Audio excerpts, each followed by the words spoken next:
inspire naman kami sa inyo, confidential funds, o di hinalugog namin ang confidential funds, di ba? Sabi ni Laila de Lima, plunder daw, di ba? Plunder daw itong kay Vice President Sara Duterte na ongoing pa ang audit. Ongoing, ibig sabihin, hindi pa tapos ang audit. Aabot pa yun ng Supreme Court. Ibig sabihin, hindi pa yung final and executory. Ano lang sila, nagmamadali lang talaga sila. Bakit sila nagmamadali? Kasi papalapit na yung 2028. Pero dahil nga inspired kami sa inyo na halugugin ng confidential funds, at plunder naman daw itong issue na ito, sabi ni Laila de Lima, edi pinuntahan natin yung 2015 audit report ng Department of Justice at nakakaloka. Nakakaloka, Laila. May confidential funds issue ka rin pala, be. Ay ang QR code na yan, dinownload ko na yung COA audit report na ating i-discuss dito. Ayan, pwede nyong picturean nyo muna yan para mamaya, scan nyo, ma-download nyo sa Google Drive. Nilagay ko na sa Google Drive. Yung ayaw naman ganyan, pwede kayong pumunta sa website ng COA, coa.gov.ph, tapos puntahan yung audit reports. Puntahan nyo yung DOJ at puntahan nyo yung 2015 COA audit report. Okay. Ngayon, eto. So, pag pinuntahan nyo yung file, pupuntahan nyo yung file ng observations and recommendations. Ang unang-unang sumambulat sa akin, mga kababayan, mga kakamping, narurok ng moralidad, sa observations ng 2015 COA audit report ng DOJ, under sa inyong patron saint na kakamping na si Laila de Lima, ay ito, audit of cash advances for confidential expenses. Akalain mo naman, sa dinami-dami ng observations na pwedeng gawin ng COA, ito yung unang sumambulat. Yung QR code na yan na yung dinownload ko na yung file ng COA para hindi na kayo mahirapan. Dinownload ko na yan, nilagay ko sa Google Drive.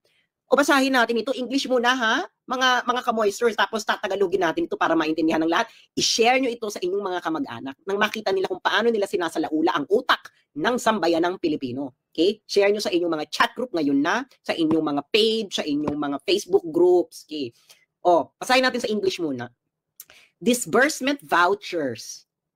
Ay para dapat Laila de Lima. Disbursement vouchers covering cash advances for confidential funds aggregating 91,896,060.75 as of December 31, 2015 were not submitted to the COA audit team leader for post-audit contrary to Section 6.1.8.4 of Joint Circular Number 2015-01 dated January 8, 2015.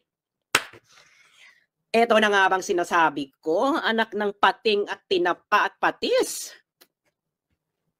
Malinaw, tagalogin natin. Okay, ano yung disbursement vouchers? Ito yung disbursement vouchers, ito yung authorization, no? Ito yung dinidiscuss nila ngayon sa Kongreso, yung disbursement vouchers. Bakit walang disbursement vouchers ito, Ruth? Nasa si Mary Grace Piatos? Ay putang ina, kayo mga kakamping, hindi na kayo nahiya sa mga balat ninyo? 91.8 million? Walang disbursement vouchers? Ano ba yung Joint Circular Number 2015-01 dated January 8, 2015? Oy, Franz Castro, di ba ang hilig mong i-quote yung Joint Circular ng 2015? Emerut na na-violate. Hindi na-violate. Na-violate ang Joint Circular Number 2015-01. Ito, sabi na ng OWA.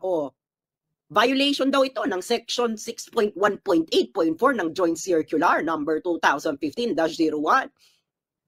Bakit hindi ka nagsasalita? Franz Castro, kayo sa Makabayan Black. Alam ko kasi kung ba't hindi kayo nagsasalita noon laban kay Laila de Lima. Dahil ang tita ni Laila de Lima ay kapatid ng asawa ng leader ninyong si Joma Sison. That is actually fact. 91.8 million ng confidential funds ay walang disbursement vouchers. Naku, Laila, baka bumalik ka dito sa kulungan. Next. Hindi pa tapos, mga bes. Hindi pa tapos. Ano pa sabi ng COA sa'yo, Laila? Cash advances for CF is confidential funds, were not liquidated within 30 days after every quarter or from the approved target of completion of the activity or at year end. Contrary to Section 62.2 of Joint Circular Number 2015-01. Moreover, SDOs, ibig sabihin po ng SDOs ay Special Disbursing Officers, were granted subsequent cash advances despite non-submission of liquidation reports of previous cash advances in violation of Section 6.1.5 of said circular. Ito na nga bang sinasabi ko anak ng tinapatpating at tinapatpatis. Hindi ka pala nag-liquidate, Laila de Lima, ng tama ng confidential funds mo nung Justice Secretary kang hitad ka? Ito sabi ng COA, mga cash advances daw ng confidential funds mo noon ay hindi na liquidate within 30 days after every quarter or ayon sa approved target ng date of completion ng aktibidades or sa katapusan ng taon. At ito raw, Laila de Lima, isang malaking violation ng Section 6.2.2 ng Joint Circular Number 2015-01. Ayan ang QR code nung SCOA report. Pwede nyo i-fact check yung mga nanonood ng mainstream media. Kung hindi kayo nabubusalan, dapat ibalitaan nyo to. Dahil kung hindi nyo ito ibabalita, ay wasak na naman kayo. Wasak na naman ang credibility ninyo. Di ba? Can you imagine? Mali ang liquidation mo, mare. May issue ka pala sa confidential liquidation ng confidential fund, Laila.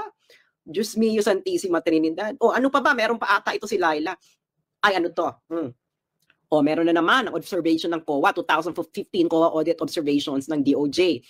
Verification and analysis of the account advances to Special Disbursing Officer showed that from January 1 to December 31, 2015, cash advances under the confidential fund were granted to Special Disbursing Officers or SDOs in the total amount of 173,755,064.92. Okay. Of this amount, only 49,943,81.57 was liquidated, as evidenced by the transmittal letters received by COA ICFAO, leaving an unliquidated balance of 123,811,983.35. Anak naman to ng Sara. Laila, may violation na, ba yan?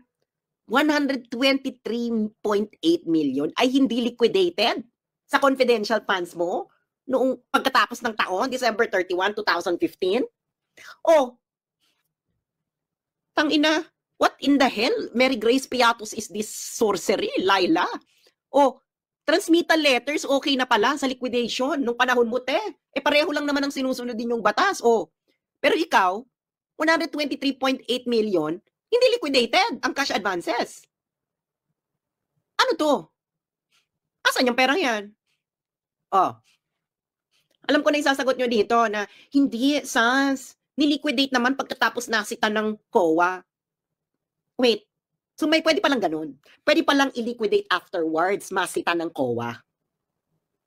Di ba yun ang minabato nyo kay Sara? Na hindi proper yung liquidation? Ikaw dito, 123.8 million?